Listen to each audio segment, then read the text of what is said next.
Good afternoon. We're going to begin the afternoon session. Again, I hope you had lunch that was very tasty and you were able to get enough of it. I want to thank Mallinckrodt Pharmaceuticals for this session. It's the architecting. My wife's a landscape architect. I think I could pronounce this. Your disease community. And I'm Dave Caponera. I'm the room host. And for the afternoon session, I want to remind folks that this is being live streamed on your mobile app, which I hope everybody has downloaded. There is a place to do questions there if you have questions. We will be taking questions during the session. And anything that comes across the app, I will present to the speakers as best we can in regards to the time allowed. This is an hour session. Today's session is Capacity Building Strategies Managing Volunteers. And we're happy to hear from Candie Davidson, who's the Associate Service Vice President of Children's Services at Children's Hospitals here in LA. And Denise Goldbronn, who's Program Manager of Softbones. So please join me in their presentations. And I think I forgot to do my own introductory slides. Well, there you go. All right. So that should begin first. To begin this session, I just wanted to give a quick cap on myself. So I'm Candie Davidson-Goldbronn. I work for Children's Hospital Los Angeles as the Associate Senior Vice President for Foundation Operations. Can say I've technically been there 10 weeks. And prior to this, I was a fundraising consultant for a firm called CCS. It's one of the largest nonprofit consulting firms. And as my colleague and I, Denise, were talking and thinking about this presentation, we really wanted to think about, the points that we want to make sure that you get and that there's the aha moments and takeaways. And really help us get through the session. We came up with a kind of a program, a strategy, and I'll click through a couple of these slides here, a little bit about us, and we'll get started. If you have questions, feel free to raise your hand and grab a mic, and we'll answer them as we go along. So the first piece is thinking about volunteers. Lots of this comes to mind, either about your own experience as a volunteer, about managing volunteers, and the biggest piece that we really think about is, how do we get volunteers to do what we want them to do? So if you kind of look at this, I hope I can't see the little yellow dots here. Thought I pressed it twice. There we go. So it's part of the challenge. So if you think about these yellow dots, kind of like in your brain, think about how can you connect all these dots without moving your finger, your brain pointer, and how can we do this, right? We got to really think outside of the box. And with volunteers, that's the biggest piece of our challenge, is thinking how do we successfully move them in the direction that we need to go and that we want them, and that they're going to be excited and happy and continuing to be an advocate for our organization and continue to do the good work. So my name's Denise Goldbronn, and I'm the program manager for the U.S. Hypophosphatasia Foundation. I'm standing in for Deb Fowler, who's our founder and president. She's very sorry that she couldn't be here, but I'm delighted to be with you all today. So when we talk about success, we all learn from the time we're young, the shortest distance between two lines is a straight line, right? Between 2 points is a straight line. But what we've seen in our experiences, it's more like, it's a build slide. It's like this. It's like that. And so what I'm here to do today is sort of, Candie's going to be presenting a lot of best practices, and I'm going to give a little real-world example. So next slide. So I'm going to talk a little bit about a case study in capacity building and the situation that we encountered. In 2015, we had a therapy approved, which was amazing. And with that, being the only English-speaking patient advocacy group for hypophosphatasia, people came out in droves. So we found our growth was becoming unsustainable. We were growing at a rate of 40% a year. One of our most recent patient meetings, we had over 150 people attending. So we were realizing, gosh, we're going to have a hard time keeping up with this, not only giving people the support that they need, but also, just being able to accommodate everybody. We actually had to turn people away. So we embarked on a strategic plan. I guess I should walk over here now. I feel like I need to just keep moving. Anyway, where it was recommended that we break into regions. So we broke into 8 regions and identified 24 region leads. Now, these were volunteer positions. It's a 1-year commitment. And these people, what we tasked them with was holding a certain number of meetings, holding a fundraising event, holding an advocacy event. So really bringing them into our organization to be arms and legs, because the Soft Bones Foundation consists of Deb, who has a whole other job, myself, who's part-time, and an admin. So we don't have a lot of people, and with that number of people that we're trying to service in our community, it was really not workable. So we partnered with Global Genes to create a training program to help prepare these individuals, these region leads, to go out into their communities, do grassroots support where it was needed. And it was an added benefit was our fundraising has more than tripled in 9 months. So we rolled this out in January, and it was really amazing. Great. The first section that we're going to talk about is engagement, engaging our volunteers. So how do we do that, and why do we do that? The real big piece is the impact of the volunteer engagement. So as a small staff, or if you have one, if you're the founder and that's all you have, your reach is very small. I can only reach this far. But if I really engage my volunteers, they can become advocates for my organization. They become fundraisers for my organization. So now my reach is 10-fold, 15-fold, 30-fold, 100-fold. And it really deepens the connection across all constituencies. So for me, I only know my particular area of focus, right? Somebody else is going to have a different story. They're going to be able to connect to a person or peoples that are different. Me and my colleagues were talking earlier, and we all have different backgrounds, right? My family's Polish. Another person I was talking with is Spanish. Another person is Pakistani. We have 3 different areas of focus that we can talk to different people and they'll connect with. Not everybody is going to be able to connect with me. I'm going to off-put some people. They're going to be like, oh, they're going to come up with their own ideas and thoughts about me before they even get to know me. The other thing is really driving giving. When we think about nonprofit work, what's the biggest piece that everybody knows that they need to do, but they all hate to do? Fundraising. I'm a professional fundraiser. I have been for 25 years. I could tell you, even every single meeting I go to and I talk to people and I say, this is what you're going to do. You're going to volunteer. You're going to do this. You're going to help with the gala. You're going to need to ask your friends, your family members, colleagues to fundraise, give. And people go, nope, that's not for me. And you say, how are we going to raise those funds? How are we going to engage? How are we going to broaden our reach and scope without every single person understanding that really philosophy of fundraising? It can't just always be put on the CEO, the executive, or just that 1 or 2 or 50 fundraisings. I work in a very big shop. We have 50 fundraisers.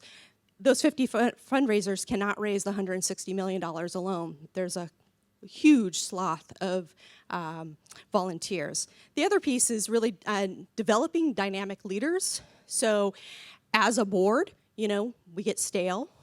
We start staying on the board. I'm on 3 different boards. One of the boards I'm starting to get a little bored with. And it's time for me to move off.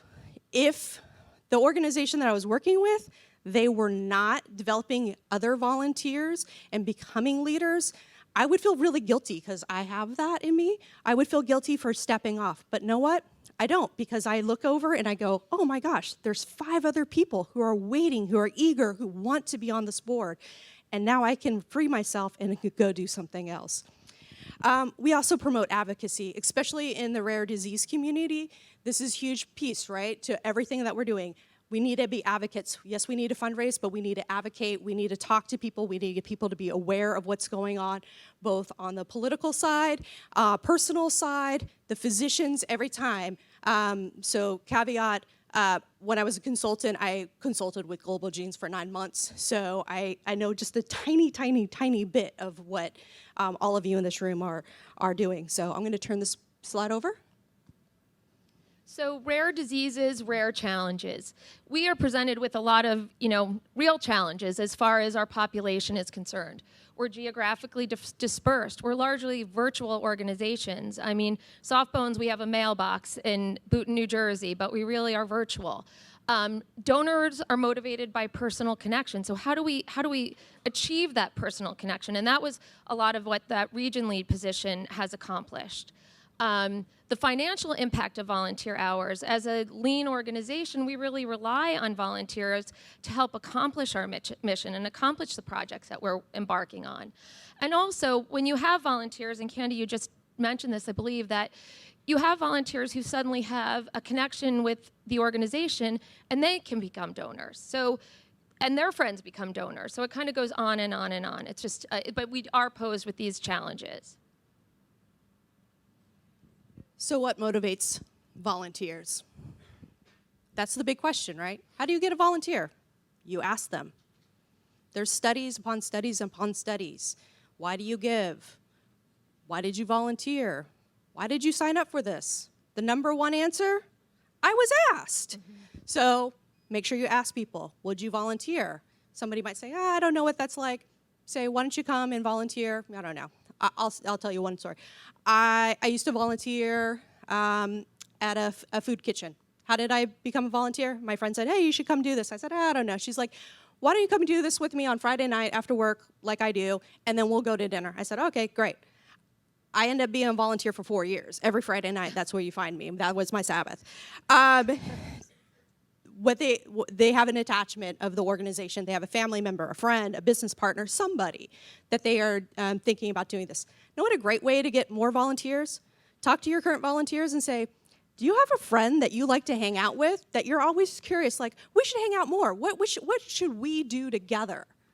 How about if we volunteered at this organization that I really care about? And then they'll say, hey, that sounds like a great idea. I should do that with you. Next thing you know, they're volunteering for 4 years at the soup kitchen.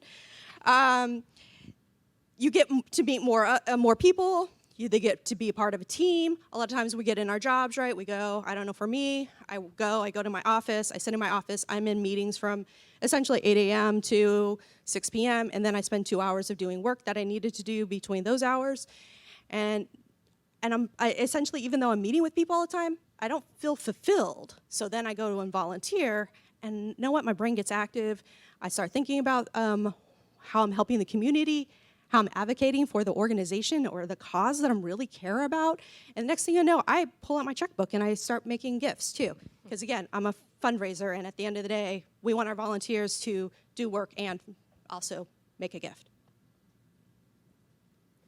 So it's important also to recognize that people who volunteer are looking what's in it for them. So in our case, we have two types of volunteers. So we have the patient and caregiver group, and again, I'll speak about the region leads, but we've experienced this in other ways as well. People like to feel part of the organization. So they might be first to know important information. They feel a connection to the mission and feel part of the team. The other types of volunteers that we use are administrative and event volunteers. So in our fundraising efforts that we do sort of at a national level and those out in the region, there's opportunities to use volunteers as arms and legs to do things like mailings and greetings and putting together auction baskets. And to Candie's point, it's amazing when you ask people for help and let them know that you need help, how readily available they become. And that goes right perfectly into this next slide. So the first thing you need to do is establish what your volunteer job description is. What do you actually need them to do? Because without that, they show up and then you go, oh, I don't know, right? So think about it. Make it as essential as a hired position. So you write a job description, you think about that, you think about what do I need? What resources does that volunteer need? When they show up at your office, do they need a desk to sit at? Do they need a computer to access? Do they need pens and paper? I could tell you sometimes I show up and people look at me like, oh, we don't have X, Y, and Z for you. And thank God I had something in my car that I could help with. Or I just say, you know what, why don't you call me next time you have this ready. And then main thing, this is what I love. Get a list of your volunteers, Excel spreadsheet, and then put what are the things that they're really good at and what are the things they really like to do. And then you put another column and you put, what are the things that my organization really needs? And then you start matching. Do I have a CPA that could help me during the audit season? Because I might have some questions that my auditor is asking, but I don't quite know how to answer. Do I have a special program that I need assistance with? And I need 10 volunteers who are really good at, I don't know, event planning. So think about those things, and then actively recruit your volunteers just as if you were actively recruiting a hired staff, because then you become more engaged, you get closer to them, they get closer to you, they understand the mission, you give them a handbook, or at least maybe a one sheet that says, this is what our organization is, this is our mission, this is our purpose, this is where our vision and where we're going, and this is why we want to really have you help us do that. So volunteer opportunities are not limited. We have so many opportunities for people to volunteer. And the reason that it's really important to get volunteers is so that you can kind of focus on your organization from a strategic standpoint and think about moving it forward. So some of the ways that we've used volunteers, we have a couple of people in our community who monitor our Facebook pages. So they are on there, they have time, they're at home, they don't work, they monitor, and when there's an issue, it's brought to our attention. So if we need to help a patient, connect a patient with a doctor. If there's some sort of other issue on the page, we're notified. And it allows us to do other things. Another really cool thing that I think it's cool at least is we started a program called Advocacy in Action. And we attend various medical meetings throughout the year. So we go for our disease, go to the Endocrine Society meeting, we go to ASBMR, and we attend several dental meetings as well, since we have dental implications. So the idea behind this Advocacy in Action, what we have booths at each of these meetings, is that we've trained patients to come along and actually staff the booth. This is a wonderful, wonderful opportunity for medical meeting attendees to meet a patient with a rare disease who they may have never met a patient like that before. And it also gives the patients an opportunity to interact with that medical community and advocate on behalf of themselves. And it's a wonderful, wonderful way to make people feel connected to your mission and to your community. Really have had a lot of great feedback from that. Another great one is newsletter article submissions. Everybody knows what that's like when it comes around time to create your newsletter and you realize you have a ton of articles to write. Why not thinking about pushing that out, again, to what Candie said, as far as people who like to write, that's their thing. Let them write articles from a patient perspective. Patients love to read about other patient experiences. We've, again, found that to be really useful. So, again, there's a bunch of things on here. And it can go from administrative, like filing, all the way up to going and attending a medical meeting. So establish their opportunities. And you think about this as, can they attend something? Can they assist? Maybe opening the doors, greeting people.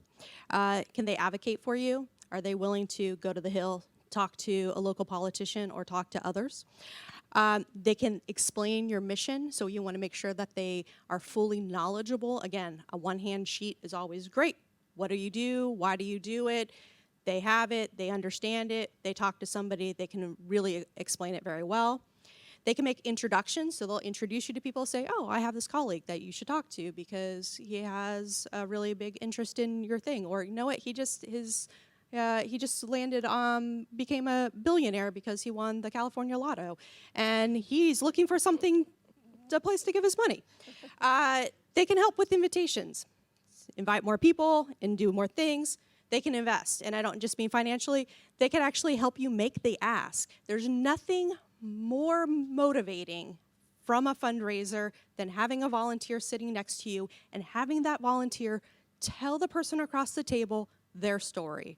It makes my job much easier.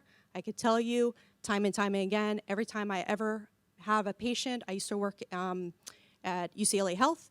I'd have a physician talk about his research, talk about life-saving pieces that he's done or she's done. And then the capture, and literally all I have to say is, will you help us with this journey? Will you come and support so-and-so's research? It's the easiest thing to do. Makes my life much easier.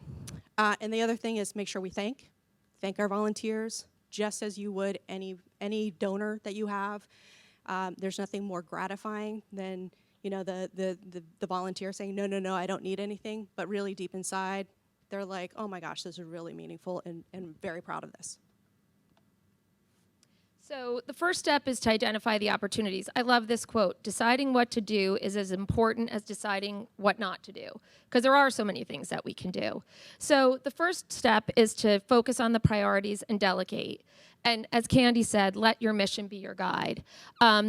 Always put the patients first. We have a saying at Soft Bones where we say, as long as we're doing what's right for the patient, we'll never make a wrong decision. And I really believe that wholeheartedly. And always, always have somebody in place to answer questions and remove roadblocks.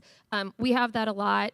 And, I'm always so happy when somebody calls me with a problem. We had an issue with people trying to coordinate a Zoom call in a region, and they weren't really communicating too well. And then it started, feathers started to get ruffled, and I got a call from one of them and said, I'm having a problem, can you help? And literally in 2 seconds, we worked it out. They're on the road, they've got it scheduled. So just providing that resource, because we want them to succeed, because we want them to keep volunteering. So that's really important. And that drives right to, we're making a highlight of this. So the dedicated resources, do you have space? Do you have the time? Do you have dedicated staff who have the time to train a volunteer? There's plenty of volunteers who, again, will show up at your organization and you go, yeah, I'll be right there. You don't have the time. So making sure that's a priority. One of the things that I used to do is every Thursday afternoon, that was my training for new volunteers. Blocked out the time. Thursday morning was actually my thank you call, so it kind of blended. It made me a great day. There's nothing more lovely than calling every donor that had made a gift that week and just saying thank you. And the person going, wow, a person called me? Making sure you have funds, and that doesn't, it just means like technology, whatever you need, the space, technology, support, training, and provide a staff liaison. So when your volunteers come, who's the one person that the volunteers can go to and say, hey, I know I got this instructor, I don't understand, instead of trying to ask 5,000 different people or 10 different people and not getting the right answer. Just pick one person, say this is going to be your person for the day. If you have questions, you go to that person. They're going to be your person. So over-communicate about your expectations, timelines, and deliverables. And I'll just tell you a little story here of an example of where we didn't do that so well. I told you about the advocacy in action going to medical meetings. And so when you go to a medical meeting, you have to rent all this furniture for your booth, and it's quite costly. But over a couple of times, we kind of figured out the configuration that we liked and that worked for us. So somebody said, hey, I'll do that for you this time. I'll order all the furniture. And we're like, okay, just, watch the prices, make sure it's okay. And so she took that into her head as like, oh, I'm going to get this for much less. I'm going to do something that really is much less expensive. So we got there, and it was nothing. It was nothing that we expected. I mean, was it horrible? No. Did we work with it? Yes. But again, she probably should have reached out and said, hey, I saved you a lot of money, so this is what we're doing. And we probably should have followed up and said, hey, how are you doing? Where are you in the process? So that was just an example where maybe we didn't give as clear of a direction as we should have, but we certainly learned the lesson. So number 3 point is identify prospective volunteers. So define the need, the role, and I'm sure you all have one, a fundraising plan. Make sure that volunteers are actually written within your fundraising plan. That way your staff knows that it's not just about them. That way the volunteers know there is a component at some point that they need to engage with. And understand the type of person you need for each project. So as I mentioned earlier, if I'm inviting a volunteer to come and do a solicitation with me, I want to make sure that person feels really comfortable in front of one or two other people and actually telling their story. There's nothing worse than having a volunteer who all of a sudden is like, I can't do this. If they're going to be presenting at a conference like this and they're going to be on camera, hi people. You want to make sure that they're going to feel comfortable. You let them know this is what you should expect. Because again, you want that to be a very successful for them as much as for you. And the other piece is, can they potentially give you a financial contribution? And that doesn't have to be $100 million, $5 million. It could be $5. Can they support? Because there's nothing more meaningful than sitting across that room and say, I gave. You don't have to say how much. I personally have given. Will you join me? So I think, Candie, you already talked about this really, is asking people what they want to do and what they're good at. Because if they're doing something that they like and that they're good at, I think you're more likely to get a better end product, A, and B, they're more likely to stay with you. And the other thing is, in our case, is we have a lot of people that are homebound. They can't work, so they can't give financially. I mean, again, to your point, I always say every little bit helps, $1, whatever, but their time is a donation. So acknowledging their time as an actual donation, I think, is a very important point to make as well. So we'll talk about the right type of volunteer. So a strong volunteer is somebody who can be a donor. If not, that's okay too. Can they be a champion? Sometimes the best champions aren't your largest donors. Sometimes your largest donors are like, I can cut you a check, but I can't really give anything more. Can they be committed to the cause and for the time commitment as well? Think about that. Will they follow through? If you give them 2 tasks, will they come back and say, hey, I did these 2 tasks? Or will they come back and say, that first one, I did a quarter of it and I forgot what the other asked me. They actually have the desire to want to help you and volunteer. They have the capacity to grow with your organization. And by grow with your organization, I mean, hey, they helped at the event, but next time we ask them, they're going to do a little bit more. That's can be important as well. Weak volunteers, they're tentative. They potentially cannot be a donor or just don't even want to talk to anybody about donations. They're unreliable, and they're unwilling to adapt. So if they come to you and say, I want to do this, and you say, we don't actually have that to do. We actually don't have a gala. We just have a golfing event. They're like, I hate golf. You go, okay, well, what else could you do? And they go, I only want to do a gala. And you go, this isn't going to work. So, yes, ma'am. If you have someone who's consistently a weak volunteer, how do you get them to become from a weak volunteer a strong volunteer? So weak volunteer to strong volunteer. Sit down with them, have a conversation, say, this is what I've noticed that you're really good at X, Y, or Z. Here's some areas that we really need that fit your X, Y, and Z. If that don't match, there is the time when you have to say, you know what, I don't know if this is working for us. We understand that you're very committed to the cause. We appreciate it. We will continue to invite you to things. But it really kind of depends on that thing. But really the conversation in one-on-one is the best way. Sometimes butting that person up. Say, you know what, you have a really great volunteer who gets along or pretty much with everybody. Usually this is my role. I get put together with anybody who, hey, you know what, here, throw them with Candie. And I lead by example. So then I'm like, hey, let's do this. And you're showing them. So it depends. Especially for, with a lot of volunteers, if I have a junior person, maybe I put them with the senior person so they can kind of bond, learn a little bit from each other. But really, if it gets to the point, it really is just the conversation of, we need to see eye to eye. This is uncomfortable for me, and sometimes this just isn't working. The MVP. So I hope that you guys all watched Parks and Rec. Really, a really appreciation, as much appreciation as often. Thank you so much. And B, when you say thank you, don't just be very generic. Be, thank you so much for turning off your cell phone during this conference. I really appreciate that. My colleague here appreciates that as well. Thank you for attending and asking a question. It really helps me. Don't be just like, hey, thanks for coming, right? We could all show up. It's kind of like when you get a thank you from your boss and they're just like, hey, thanks for coming to work. You're like, well, if I didn't come to work, I wouldn't get a paycheck and I couldn't pay my mortgage. So just be very thoughtful about that and, lead by example.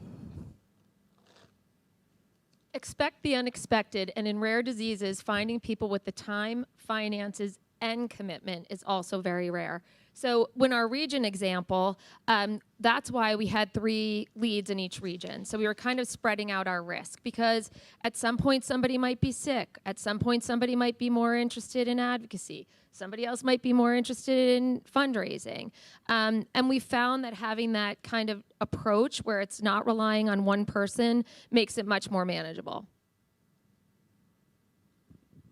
So number 4, recruit and engage volunteers. And some of this we've already talked about, so I'm just going to highlight just a couple of things. So make sure that you demonstrate the commitment to your volunteers. Again, handouts, instructions, have things that they need before they show up.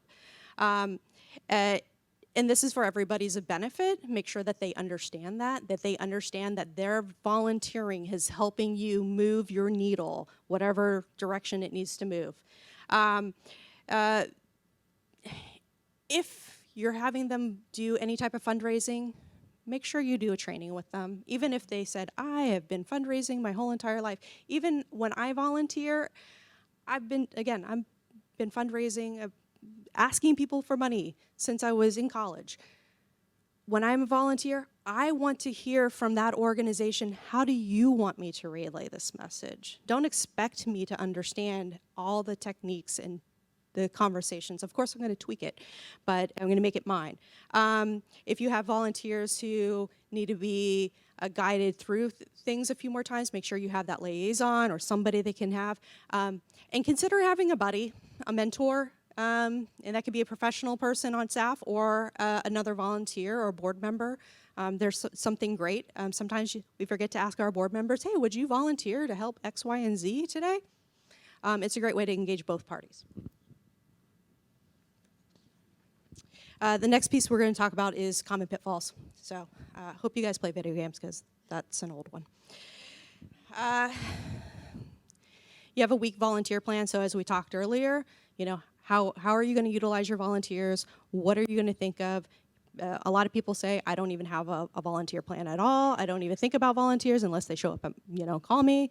You have the wrong volunteer. So as the question earlier, the person is weak, that's not a match. How can you match them into better position?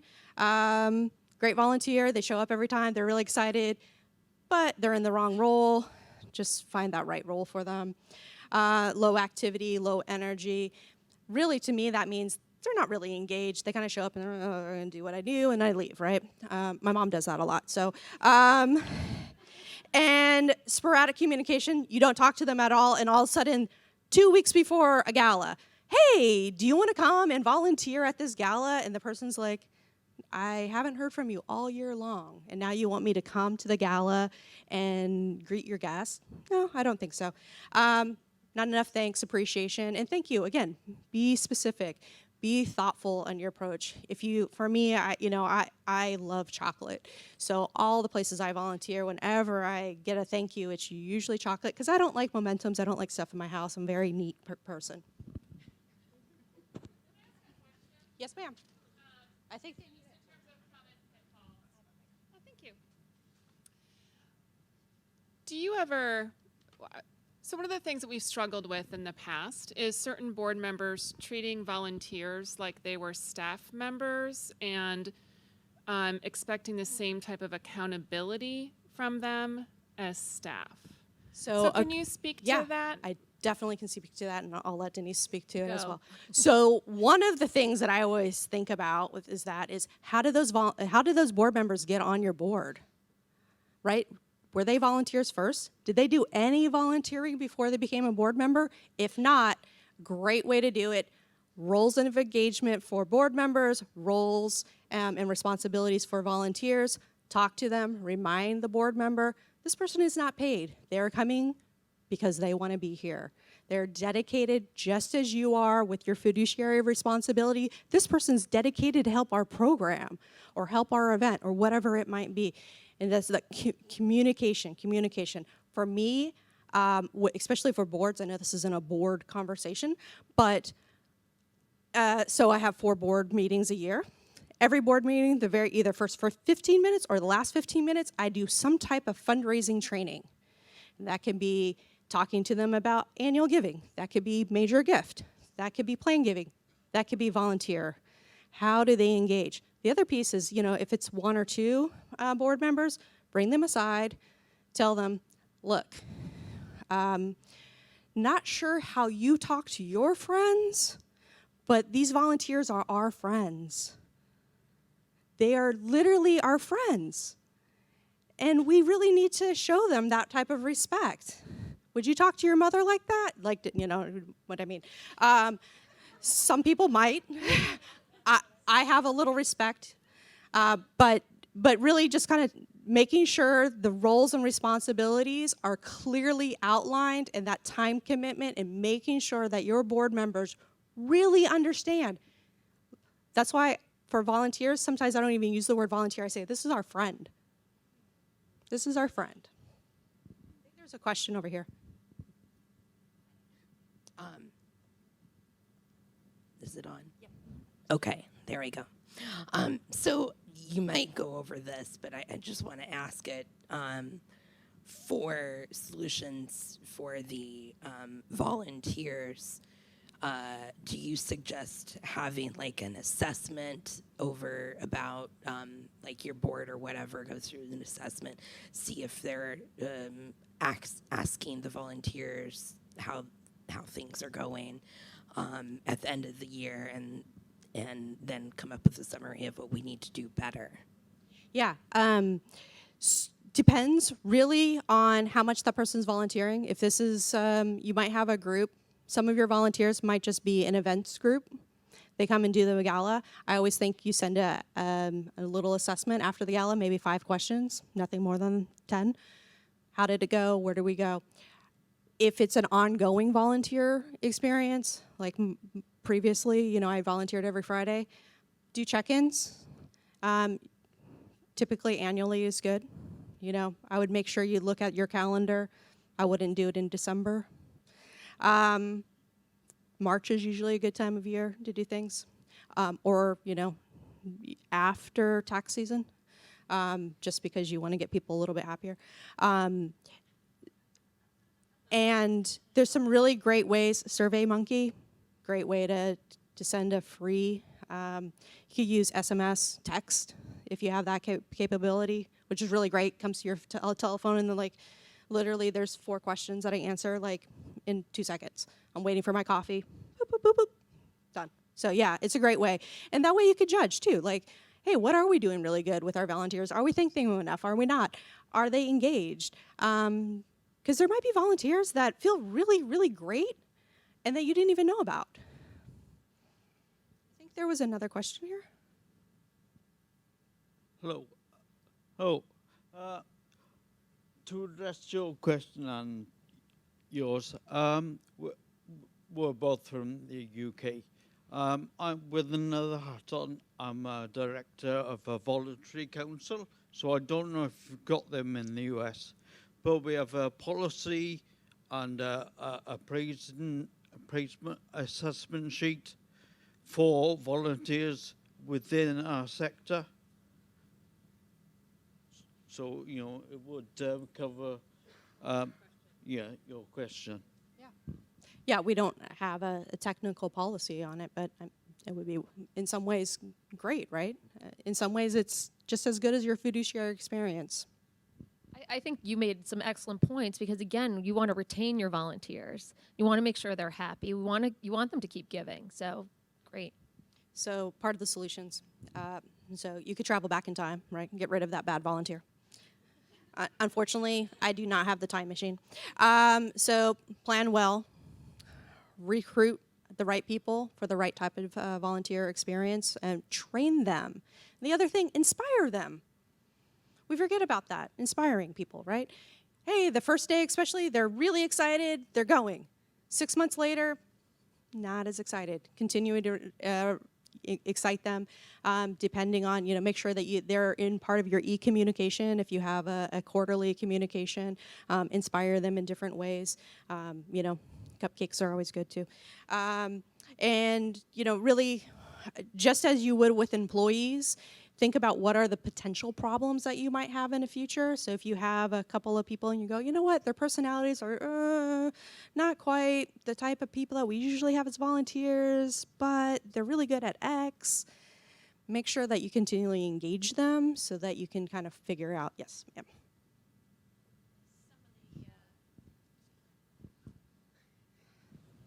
I could throw it. Yeah, I don't know if you can catch it. Some of the boring kind of CYA questions as far as being a corporation, a non-profit corporation, but a corporation all the same. When you bring up on volunteers insurance, I've heard of instances where a governing board member got into a situation with a volunteer where she sued him for sexual harassment, and handbooks and background checks if you're dealing with children. Yeah, definitely. Policy and procedures. Yeah, I work at a children's hospital, number 6 in the country. I'm very excited about that. Out of the top 10, the only safety net hospital. We have a ton of volunteers come in, and I will tell you, they have to get a background check. They have to have their TB test. If they have to have a flu shot, they have to go through a training that's 5 hours long. It's the same training I went through on my very first day. So especially depending on the person, if they're showing up at your property, they're not just sitting at home writing an article, making sure you have all of those pieces in place, making sure that your insurance is covered as well if you're a nonprofit, making sure that you have all of those pieces. And I feel really bad for what happened at your organization. That's just terrible situations. Like, we need to be very preemptive. If we have volunteers and we notice something, we need to start asking questions right away too.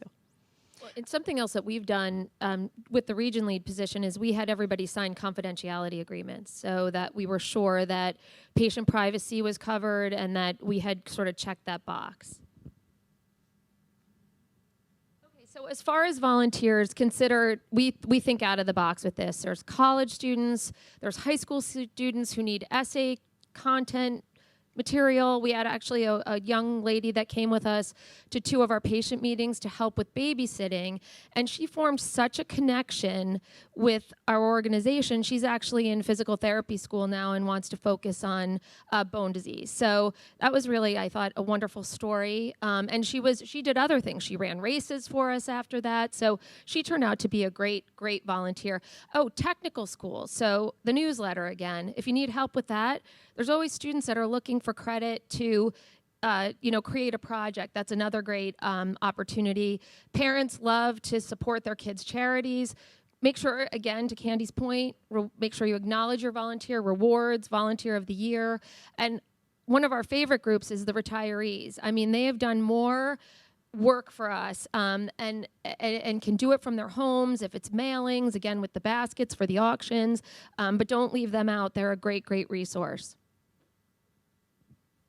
So we hit a little bit on this, but I just want, again, volunteer plan. Think of it as important as you would an employee plan. And the pitfall is really, your plan you didn't even have a plan. It wasn't thorough. It wasn't very specific. If there's key leadership changes, make sure you let your volunteers know. That's like one of the worst things to happen when you're a volunteer and you show up and you're like, hey, where's Bob? And they're like, oh, Bob's no longer here, and he was your point of contact. So just kind of thinking about those 3 things. Try different options, especially when you have different volunteers who are really engaged. You don't just want them stuck. Okay, this is my volunteer that I always have for events. Get them engaged in different ways, because that way they stay engaged with you, and then they don't say, oh, I only get asked to do X. That's why most time when I volunteer places, I don't tell them for the first year that I even fundraise. I lie. I say anything else. Because I can tell you, they say, oh, you're going to be on a fundraising committee. And I'm like, I don't want to do that. I do that all the time. Your volunteer roster, you didn't have enough people, you don't have the right people, you put the wrong people in the wrong place. So shake things up, change teams, think about these things. We've talked about it. Again, just really think about it. It's okay to reassign people and to buddy people up. I love budding people up. And again, talk to your volunteers, especially if they're, they were really active and they're starting to fade off. Hey, do you have a friend that maybe wants to join you to do this? It's a really great way to spend time with your friends. So, right person, wrong role. It is all about the skills. We had a patient advisory board that was probably at its height about 12 people. And there were a couple of people that had indicated they wanted to help facilitate and run the calls. And so they were people that were disease experts, they were good listeners, they were available, and a desire to help. Where they were lacking, the gaps were organizational skills, group facilitator, time management, and group dynamics. So for example, a call that should have taken 45 minutes lasted 3 hours, literally. And so you can imagine the people that were on the call were very frustrated, and it didn't really have a good outcome, that whole experience. So you have volunteers that are starting to lose energy, they're not engaging anymore. What do you do, right? Especially if it's a volunteer group, say it's a committee, talk to the committee. Oh my gosh, well, only 25% of the committee show up on Tuesday mornings anymore. Talk to them. Hey, can we change this meeting? Can we change it to, it doesn't need to be in person anymore. We can actually do a Skype. Do things to engage them and think about it. Reduce their load. So maybe you keep going to those same 10. I know I do this all the time. There's 20 people that I know. Man, every time I call them, they say yes. But next thing you know, I realize I've called them 50 times in this year, and there's only 52 weeks. So make sure you do things. If they're on your for me, my office is in one location where most of the volunteers are in another location. Make sure that I drop by and say hello and thank you and check on them. And personally offer to help them, especially if you notice they're struggling. Sit down with them, help them, really engage. And really the follow-up, really get them to be your champion. So in our example, our patient advisory board experience wasn't great. We didn't prepare that group to succeed. So we use that as input into our region lead training. So these are some pictures of our actual training where we had people, we did role playing on how to handle group dynamics, how to run a meeting, how to create agenda, and all about time management. So it was very, very interactive. And in the role playing, we had, each person assumed different roles that you would experience in a group. So somebody who's difficult, somebody who's not paying attention, you get the drift. But anyway, it was really gave them a hands-on activity to let them see how they might facilitate a group like that. This one I'm going to go quickly just because we've covered it a few times, but make sure that your volunteers feel supported, make sure that they feel listened to. Great line that I use a lot, especially when a volunteer says, hey, I got this great idea, and you're going, no way our organization will ever do that, ever, ever, ever.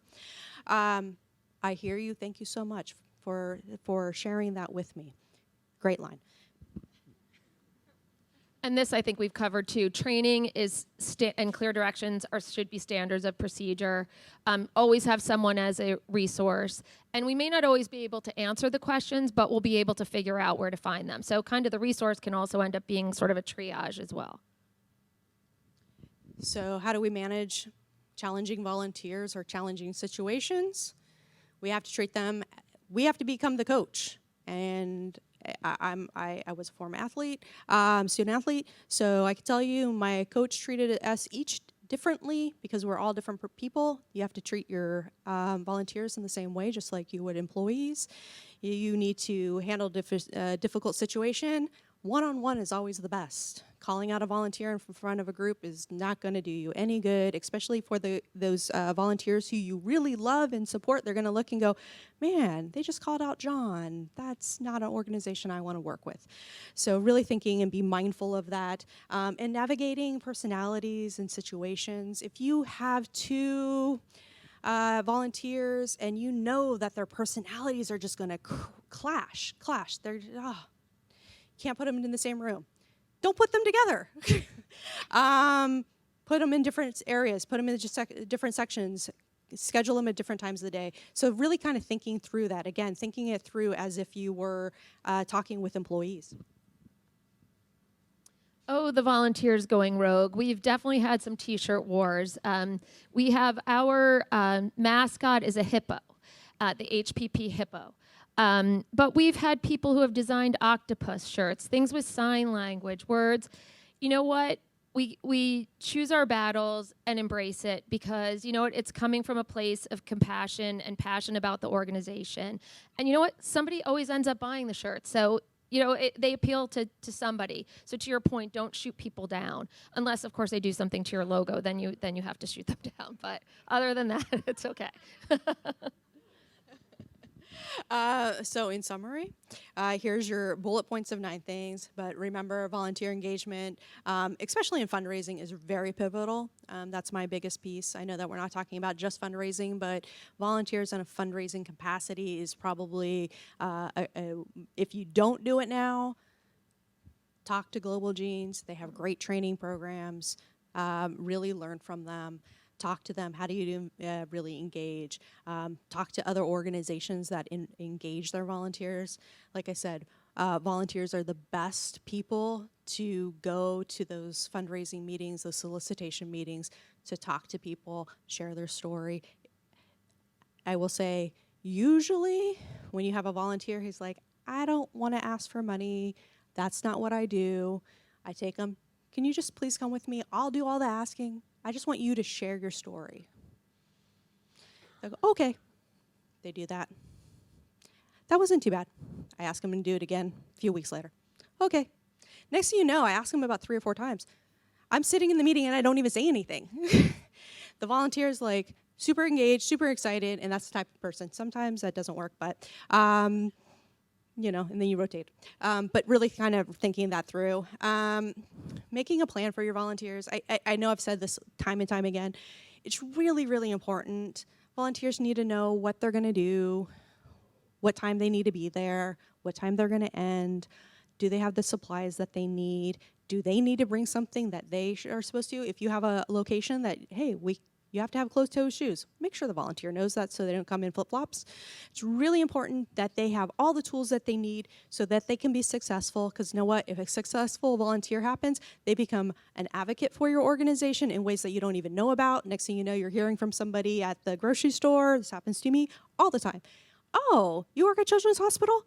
My cousin was a patient there, and they start telling me, and then next thing you know, the person two things down goes, oh, CHLA, oh, I love that place. So it kind of carries on and on and on. And find common ground for your volunteers. Make sure that they feel safe and comfortable. Again, think about those pitfalls, that potential hazards. Think about the laws, and make sure that they feel really, really satisfied, and that you're becoming their biggest champion. So you're encouraging them. That was great. That gala that you threw with your friend here, best gala ever, hands down. It doesn't even matter about the money. I don't even care. I had so much fun. That's what you want to tell them.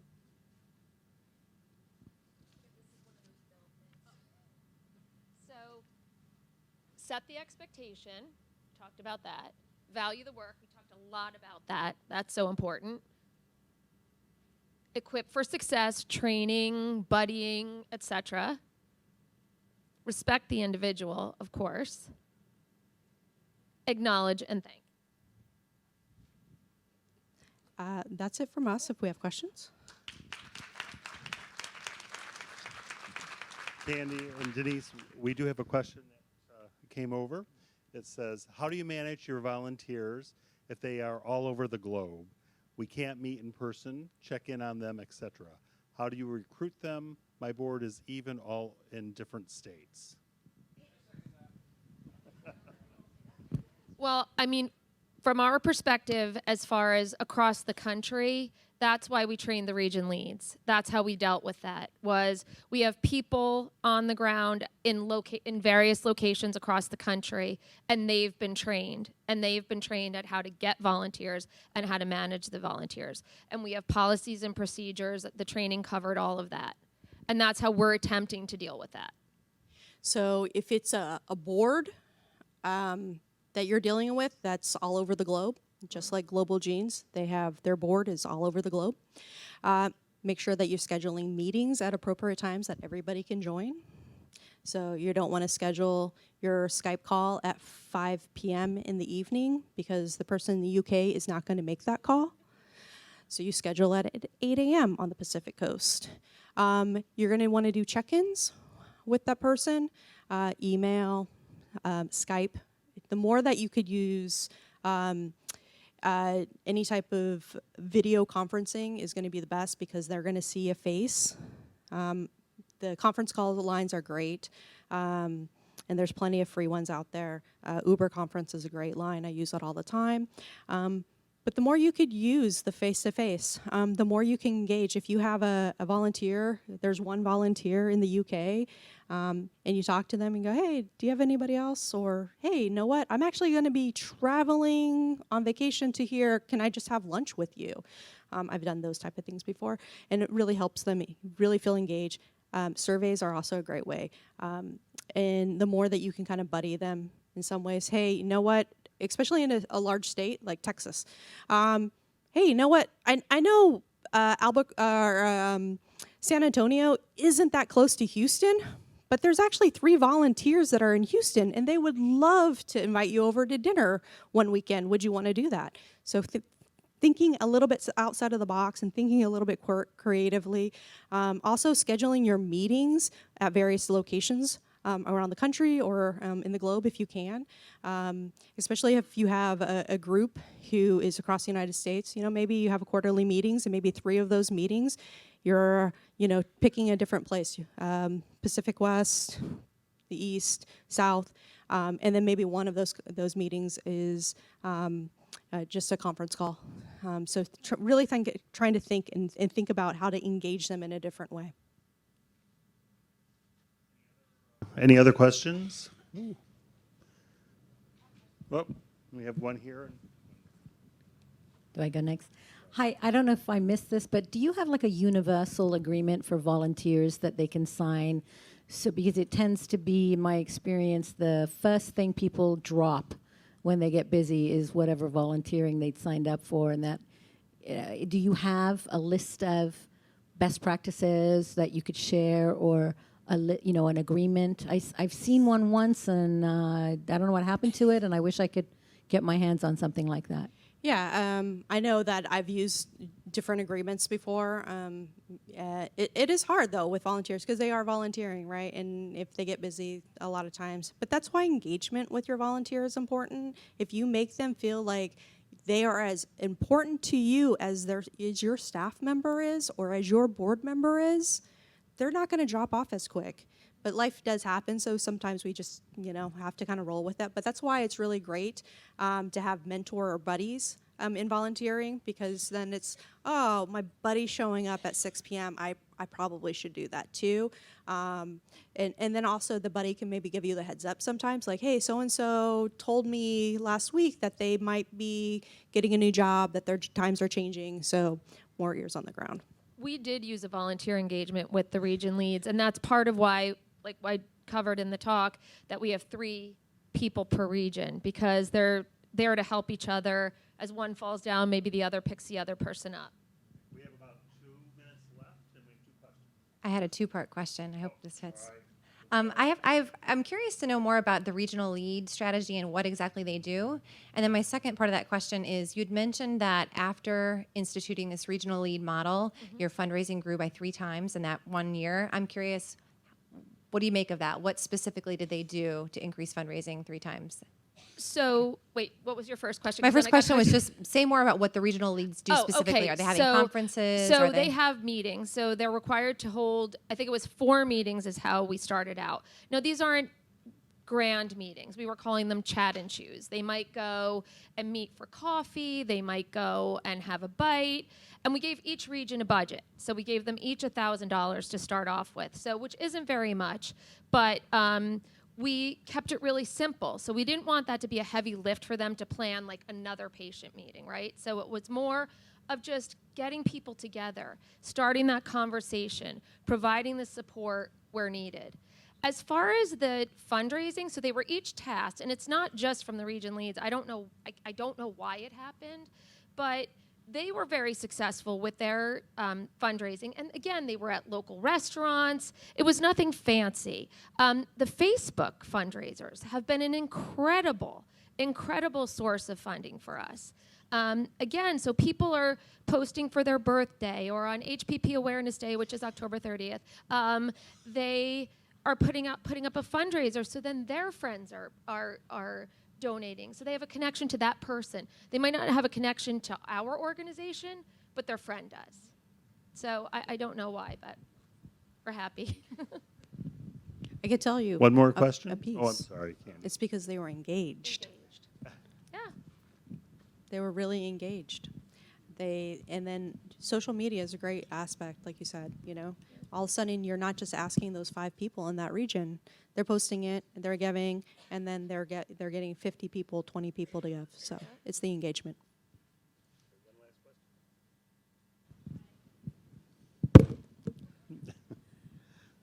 Within the rare community, I'm sure a lot of other diseases find that volunteers come from are actually patients and they're caregivers, and they don't necessarily have or they don't necessarily fulfill specific roles that we want. What do you do with those who have the passion and want to help, but you can't figure out where to specifically place them?